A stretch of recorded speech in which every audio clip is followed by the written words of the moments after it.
వసు వదిన మొదటి మగుడు బతికి ఉండుంటే వాళ్ళకింత వైభోగం దక్కేదా? ఇంత సుఖంగా సంతోషంగా ఉండేవాళ్ళ? ఆయన పోయాడు, వీళ్ళ దరిద్రం పోయింది.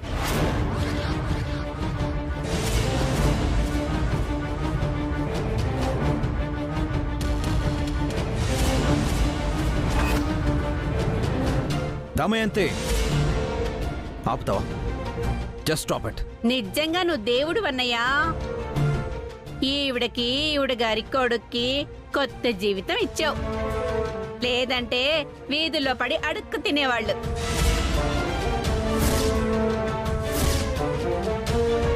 నాకు తెలిసి వసు వదిన వాళ్ల మొదటి మొగుడు చచ్చినప్పుడు కాస్త ఏడ్చుంటుందేమో. ఇప్పుడు రోజు ఆనందపడుతూ ఉంది. ఆ మొగుడు చావకపోతే ఈ మొగుడు దక్కేవాడు కాదు. రేపు పన్నైపోతే ఇంకో మొగుడు.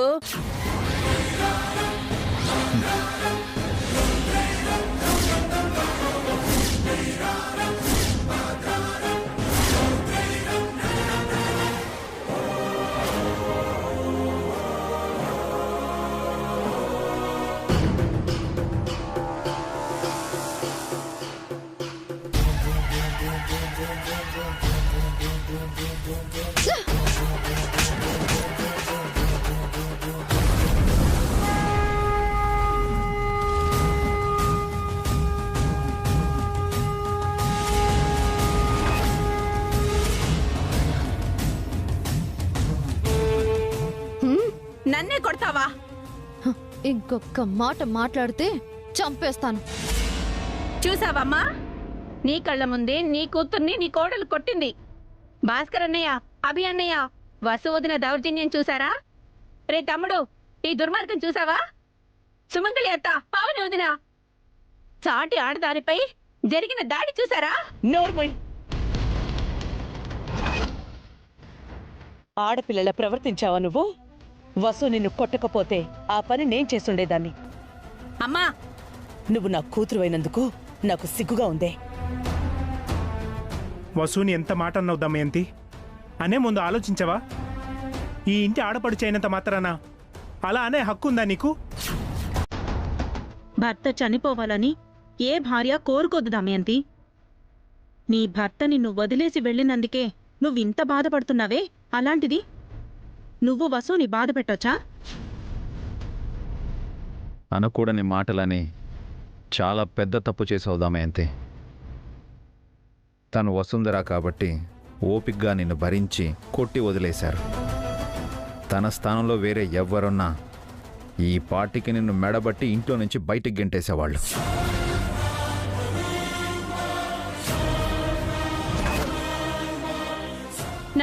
నన్ను గెంటేస్తారా అన్నయ్య?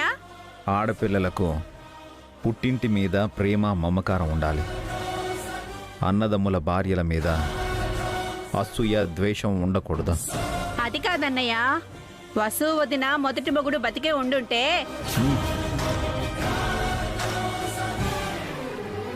ఆ గతం ఎప్పుడూ సమాధి కాబడింది దమయంతి. నువ్వు దాన్ని మళ్ళీ మళ్ళీ బయటికి తీసుకురావద్దు.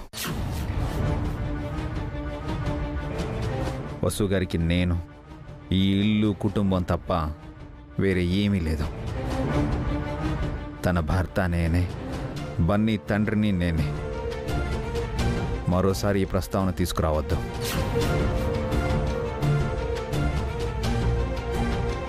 అందరు ఆడపిల్లల్లా వసు గారికి అదృష్టం కలిసి రాలేదు.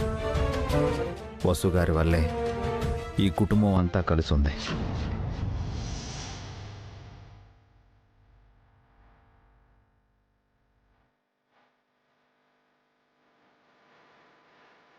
ఈ ఇంట్లో తను ఎంత సంతోషంగా ఉందో తెలియదు, కానీ తన వల్ల మాత్రం ఈ కుటుంబం అంతా సంతోషంగా ఉంది.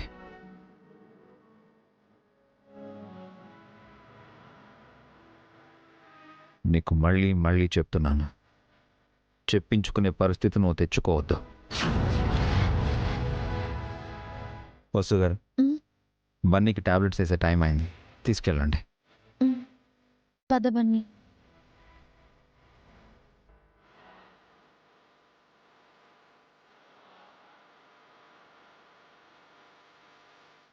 పిన్ని కూతురు అని తెలిసినప్పుడు నిన్ను ప్రేమించాను.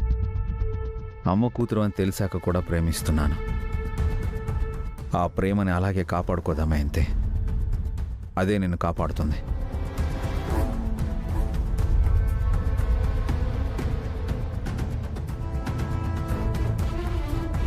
నీకింత నోరెలా వచ్చిందే? భాస్కర్ గాని అభి అఖిల్ గాని ఎప్పుడూ నీలా మాట్లాడలేదు. ఎందుకిలా తయారయ్యావు? మీరందరూ ఒకటైపోయి నన్ను అంటున్నారు కదా, నాకు అర్థమైంది. నువ్వు తప్పుగా మాట్లాడవక్క. నేను ఏం చేసినా తప్పేరా మీకు? నన్ను ఇంకా పరాయిదానిలాగానే చూస్తున్నారు. నేను ఈ ఇంటి సొంత మనిషినని మర్చిపోకండి.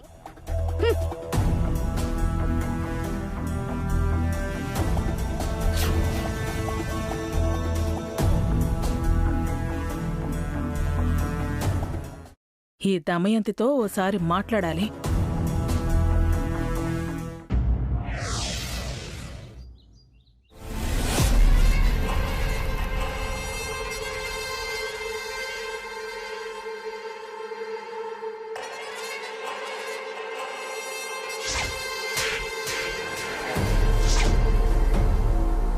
ఆ వసుకెంత ధైర్యం ఉంటే నన్నే కొడుతుందా?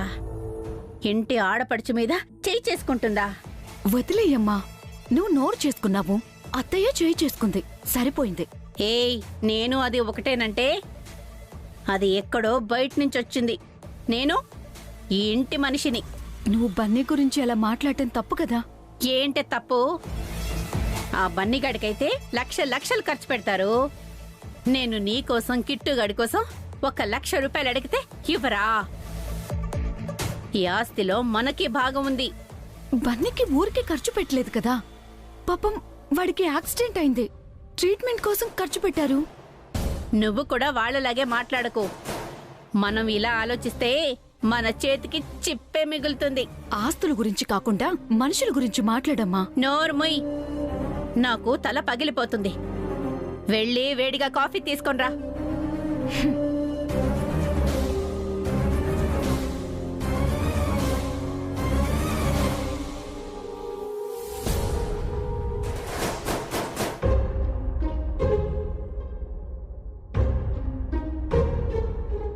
ఏంటే దమయంతి, అరిచి అరిచి నోరు తల నొప్పి పుడుతున్నాయా?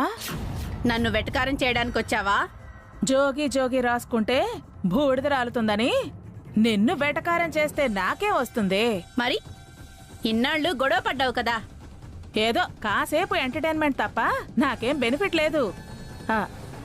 నువ్వు వింటాను అంటే నీకు సలహా చెప్తాను. అంటే పోరు నష్టం చెలిమి లాభము అని పెద్దలు అన్నారు కదా. అంటే మనం గొడవ పడితే మనకే నష్టం తప్ప లాభం ఉండదు. అదే మనం కలిసిపోయామనుకో బోలెడంత ఉపయోగం. నీతో నేను కలిసిపోయేదేంటి? నీ వల్ల నాకేం ఉపయోగం ఉంది? చాలా ఉపయోగం ఉంది, చెప్తాను విను. నువ్వు ఈ ఇంటి ఆడపడుచువి, నేను ఈ ఇంటి ఆడపడుచునే. మన ఇద్దరి ఇంటి పేర్లు కూడా ఒకటే. నువ్వు నేను కొట్టుకుంటే ఇంటి కోడళ్ల ముందు పలుచనైపోతాం. అదే మనం కలిసుంటే కలదు సుఖం. ఆ సుఖం ఏంటని అడుగుతున్నాను. ఇది వరకు ఆ హారిక నేను కలిసి ఉండేవాళ్ళం. వసు పావనీలను ఓ ఆట ఆడుకునేవాళ్ళం. ఇప్పుడు హారిక బయటకు వెళ్ళిపోయాక నేను ఒంటరిదాన్ని అయిపోయాను. అందుకని నేను నీతో చేతులు కలపాల్సిన అవసరం లేదు. ఉందే, నీకు నా అవసరం చాలా ఉంది. నువ్వు శివానీని ఎందుకు రప్పించావో నాకు తెలుసు. నీ కూతుర్ని ఈ ఇంటి కోడలుగా చెయ్యాలనే కదా నీ ప్లాన్. ఆ విషయం నీకెలా తెలుసు? కోడలకు కూడా చెవులున్నాయన్న మాట నువ్వు వినే ఉంటావు. ఈ ఇంటి కోడలు నా చెవులు. ఎవరు ఏం మాట్లాడుకున్నా నాకిట్టే తెలిసిపోతుంది. అంటే మా మాటలు చాటుగా విన్నావా? ఎలా వింటే ఏంటి? నీ ఉద్దేశం నాకు అర్థమైంది. నువ్వు నాతో చేతులు కలిపావే అనుకో, శివానీని అఖిలగాడికిచ్చి పెళ్లి చేసే విషయంలో నేను నీకు సహాయం చేస్తాను. కానీ నాకు ఎంతో కొంత లాభం ఉండాలి కదా. నేను నీతో చేతులు కలపకపోతే అప్పుడు నీకే నష్టం. ఈ ఇంట్లో నాకు ఎంతో కొంత విలువుంది. ఏదో ఒకటి చేసి నీ కూతుర్ని ఈ ఇంటి కోడలవ్వకుండా అడ్డుపడతాను. దానివల్ల నీకేంటి లాభం? అదే కదా చెప్తున్నాను. మనం చేతులు కలిపితే ఇద్దరికీ లాభం, కాదని కొట్టుకుంటే ఇద్దరికీ నష్టం. నీకు రేపటి వరకు టైం ఇస్తున్నాను. బాగా ఆలోచించుకుని నీ నిర్ణయం చెప్పు. కానీ ఒకటి గుర్తుపెట్టుకో, నీతో చేతులు కలపకపోయినా నాకు నష్టం లేదు. నాతో గొడవ పడితే మాత్రం నీకు చాలా నష్టం. Mummy coffee. ఆహా, ఆ కాఫీ నాకివ్వవే. మీ అమ్మకు ఇంకో కాఫీ తెచ్చిపో.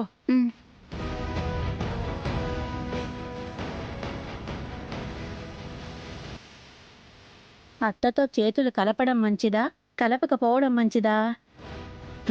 ఏదైనా సరే వసువు వదినని దెబ్బ కొట్టి తీరాలి.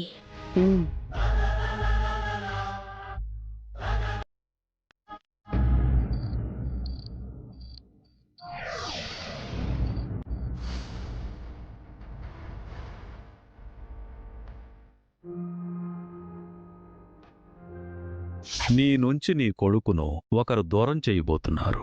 ఆ వ్యక్తి చాలా ప్రమాదకరమైన మనిషమ్మా.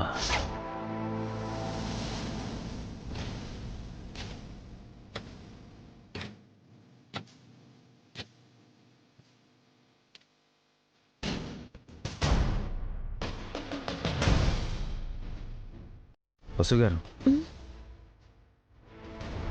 టాబ్లెట్ కింద పడేశారేంటి? చూసుకోలేదండి.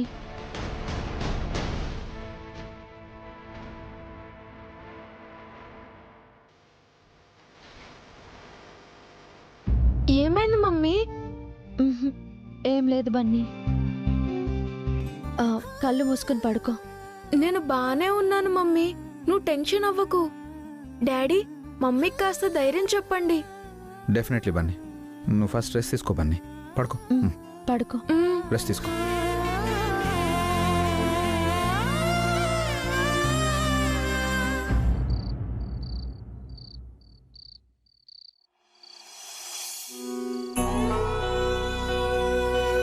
దమయంతి అన్న దాని గురించి ఆలోచిస్తున్నారా వసుగారు? తన మాటలు పట్టించుకోకండి. లేదండి, నేను ఆలోచిస్తుంది స్వామీజీ చెప్పిన మాటల గురించి. బన్నీకి ప్రమాదం జరుగుతుందని ఆయన చెప్పారు. అలాగే జరిగింది. ఒక వ్యక్తి వల్ల ఈ ఇంట్లో కష్టాలు మొదలవుతాయని, బన్నీ నాకు దూరం అవుతాడని కూడా చెప్పారు.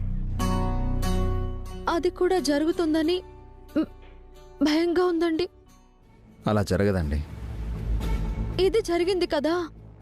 మన నుంచి బన్నీని ఎవరూ వేరు చేయలేరండి. నన్ను నమ్మండి. విధిని కూడా నమ్మలేం కదండి. బన్నీ దూరం అయితే నేను బ్రతకలేనండి. బన్నీని వదిలి నేను మాత్రం ఉండగలను వసుగారు. మన నుంచి బన్నీని వేరు చేసేదెవరండి? వాళ్ళు ఎవరైనా సరే, ఆఖరికి ఆ దేవుడైనా సరే బన్నీనివ్వను. అసలు మన నుంచి బన్నీని కోరేదెవరండి? నా కొడుకు మీద ఎవరికి హక్కు అధికారాలున్నాయి?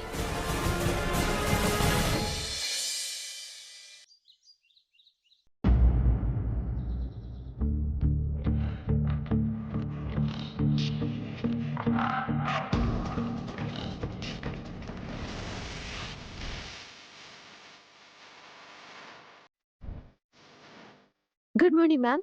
గుడ్ మార్నింగ్ హారిక, కూర్చో. లక్ష్మి, చెప్పండి అమ్మా. హారికకు కాఫీ తీసుకొనిరా. వద్దు మేడం. నువ్వు వెళ్ళు. అన్నట్టు మీరు ఎక్కడికో వెళ్తాను అన్నారు? ఈరోజు మా ఫ్రెండ్ కూతురు బర్త్డే. మార్నింగే రమ్మని కాల్ చేసింది. ఇప్పుడు మీరు వెళ్లాల్సింది మీ ఫ్రెండ్ కూతురు దగ్గరికి కాదు మ్యామ్, మీ కొడుకు దగ్గరికి. నా కొడుకా? అదే బన్నీ దగ్గరికి, అంటే వసు అక్క వాళ్ళింటికి. వాళ్ళింటికి నేనెలా వెళ్తాను? ఎందుకు వెళ్ళకూడదు? ఇదివరకంటే మీరెవరో వాళ్ళకి తెలియదు కాబట్టి ఆ ఇంటికి వెళ్ళే యాక్సెస్ లేదు. ఇప్పుడు మీరు బన్నీని సేవ్ చేసిన దేవత కదా, హ్యాపీగా మీరు ఆ ఇంటికి వెళ్ళొచ్చు.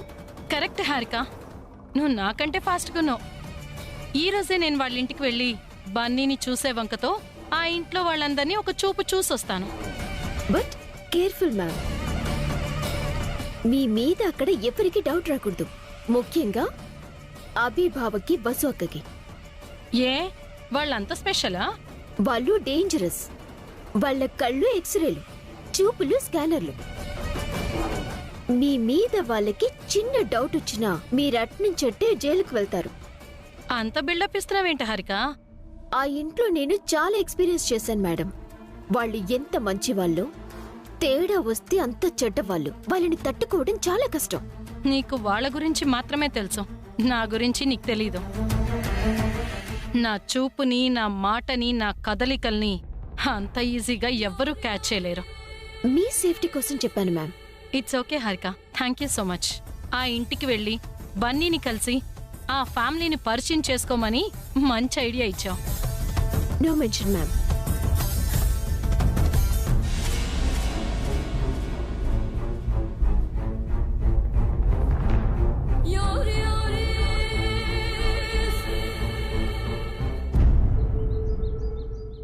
బన్నీ ఇప్పుడు ఎలా ఉంది? I'm fine daddy. ఓకేనా? గుడ్. అమ్మ పాలు తీసుకొచ్చింది. బన్నీ, బన్నీ ఈ పాలు తాగు. కాఫీ తీసుకోండి. థ్యాంక్ యూ వసు గారు. నాకు ఇంట్లో బోర్గా ఉంది మమ్మీ, స్కూల్కి వెళ్తాను. బన్నీ ఈరోజు రెస్ట్ తీసుకొని రేపటి నుంచి స్కూల్కి వెళ్ళు. ఓకే? అను, కీర్తి, కిట్టు బాబు వాళ్ళు స్కూల్కి వెళ్తున్నారు కదా. లేదు, నువ్వు ఇంట్లో ఉన్నావని వాళ్ళు కూడా ఇంట్లోనే ఉన్నారు. అయితే పాలు తాగి వాళ్ళతో ఆడుకుంటాను. బన్నీ ఈరోజు ఆడుకోవడం వద్దు బన్నీ, ఈరోజు కంప్లీట్గా రెస్ట్ తీసుకో. కావాలంటే ఈవినింగ్ మిమ్మల్ని పార్క్ తీసుకెళ్ళమని బాబాయ్కి చెప్తాను. ఓకేనా?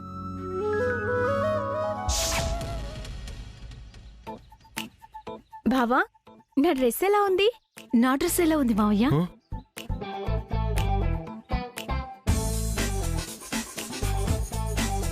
ఎవరి డ్రెస్ బాగుందన్నా ఇంకొకరి కోపం వస్తుందే, ఏం చేయాలి? చెప్పు బావా, నా డ్రెస్సే బాగుంది కదా. నా డ్రెస్సే బాగుందని చెప్పు మావయ్య. అయ్యో, నీ డ్రెస్ ఏం బాలేదు, ఓల్డ్ ఫ్యాషన్ లా ఉంది. ఏం కాదు, నువ్వే అమ్మమ్మల కాలం నాటి అమ్మాయిలా ఉన్నావు. హలో, నేను సిటీలో పుట్టి పెరిగాను. నేను సిటీలో చదువుకుంటున్నాను. దేవుడా, నాకేంటి గోలా?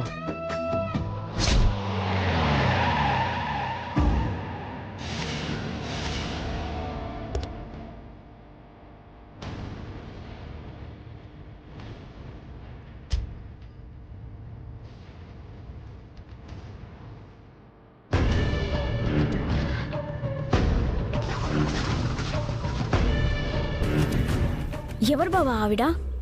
ఎవరు మావయ్య?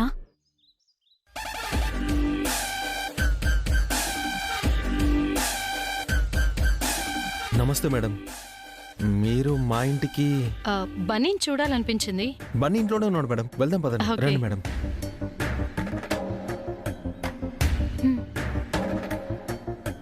రండి మేడం.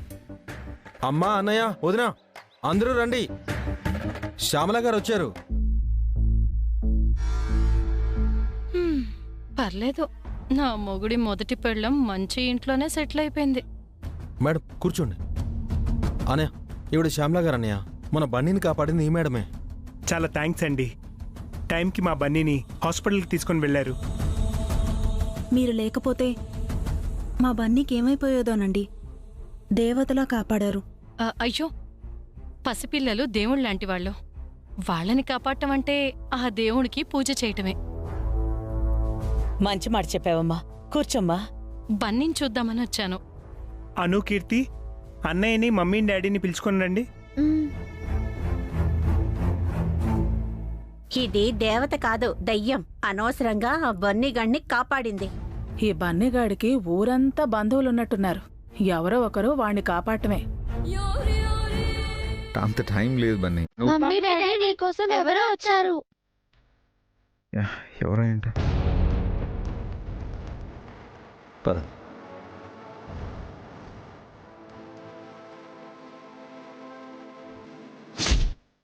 థ్యాంక్ యూ మేడం, బన్నీని కాపాడినందుకు.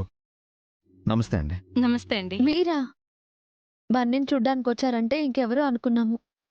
హాయ్ బన్నీ, ఇప్పుడు ఎలా ఉంది? Fine aunty. నిన్న నన్ను సేవ్ చేసింది మీరే కదా, థ్యాంక్ యూ సో మచ్. నేను చూస్తుంటే అచ్చం మా అబ్బాయిని చూస్తున్నట్టు ఉంది బన్నీ. తీసుకోండి. మీ అబ్బాయి